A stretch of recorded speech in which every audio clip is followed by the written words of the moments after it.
Dark oxygen समंदर के अंदर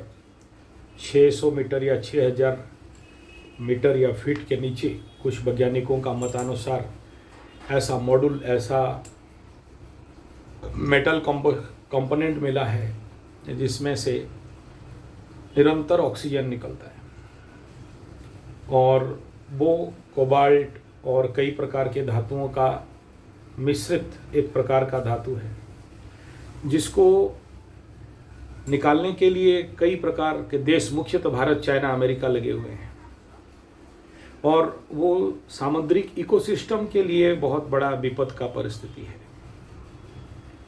उसके माध्यम से सब कोई चाहते हैं अपने देश के इकोनॉमिकल ग्रोथ को बढ़ाने के लिए और उसको लाके अपने देश का जो आवश्यक है रेयर अर्थ मेटल उसका परिपूर्ण करने के लिए। लेकिन सच कहा जाए तो पर्यावरण उसको निकालने से पर्यावरण के ऊपर भयंकर प्रभाव आएगा, जिसके पीछे जेलीफिश का जो डेवलपमेंट है या उनका जो मात्रा है या उनका जो उनका पर्यावरण को बैलेंस करने के लिए जो उनका प्रोसेस है वो कहीं ना कहीं हार्म हो सकता है। और ऑक्सीजन का निर्माण, ऑक्सीजन का बनना हम लोग ज़्यादातर बाहर आकाश में फोटोसिंथेसिस, सूर्य किरण के माध्यम से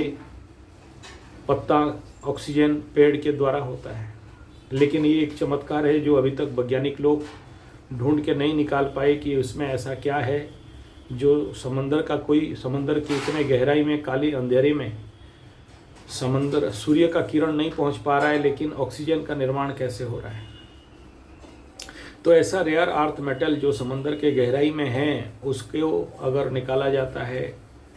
तो विश्व पटल में एनवायरमेंटल लेवल पे क्या दुष्प्रभाव पड़ेगा, क्योंकि सब कोई कार्बन छोड़ रहा है,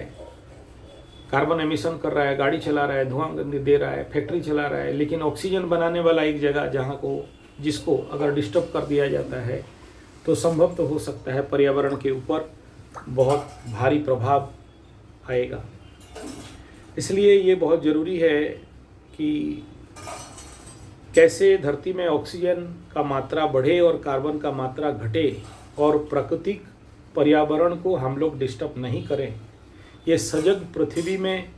हम सब जितने भी पृथ्वीवासी हैं, हमारा ये कर्तव्य है, हमारा ये दायित्व है और हम सबको इसके लिए निरंतर प्रयास करना चाहिए। और हम सब का क्या कर्तव्य है, अब वो गवर्नमेंट और इतना विश्व का खेल में हम सामान्य आदमी क्या करें नहीं करें, लेकिन पेड़ जरूर लगाएं। धन्यवाद।